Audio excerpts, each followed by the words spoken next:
નમસ્કાર મિત્રો, 24 ફેબ્રુઆરી 2024ના દિન વિશેષમાં આપણે જાણીશું કેન્દ્રીય આબકારી દિવસ સેન્ટ્રલ એક્સાઇઝ ડે વિશે। દર વર્ષે 24 ફેબ્રુઆરીએ સમગ્ર દેશમાં કેન્દ્રીય આબકારી દિવસની ઉજવણી કરવામાં આવે છે। Central board of indirect taxes and customs CBICના દેશના અર્થતંત્રના વિકાસમાં તેમજ તેના અધિકારીઓના યોગદાનને બિરદાવવા માટે આ દિવસ ઉજવાય છે।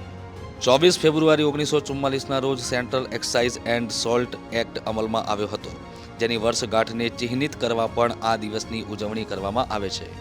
આ દિવસની સમગ્ર દેશમાં ઉજવણી CBIC દ્વારા કરવામાં આવે છે।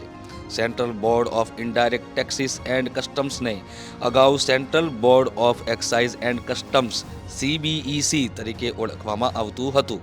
CBIC એ કેન્દ્રીય નાણાં મંત્રાલયના મહેસૂલ વિભાગ અંતર્ગત કાર્ય કરે છે। તે ભારતમાં customs, GST, central excise, service tax અને નાર્કોટિક્સનું સંચાલન કરવા માટે જવાબદાર નોડલ રાષ્ટ્રીય એજન્સી છે। તેનું વડુમથક નવી દિલ્હી ખાતે આવેલું છે। તેનું ધ્યેય વાક્ય દેશ સેવાર્થ કર સંચય, tax collection in service of the nation છે। CBECનું નામ CBIC કરવા અંગેની જાહેરાત તત્કાલીન કેન્દ્રીય નાણાપ્રધાન અરુણ જેટલી દ્વારા કેન્દ્રીય અંદાજપત્ર વર્ષ 2018-19 દરમિયાન નાણાં અધિનિયમ 2018ના અમલીકરણ સાથે કરવામાં આવી હતી। ગુડ્સ એન્ડ સર્વિસ ટેક્સના અમલીકરણને કારણે નામ બદલવાની જરૂરિયાત ઊભી થઈ હતી।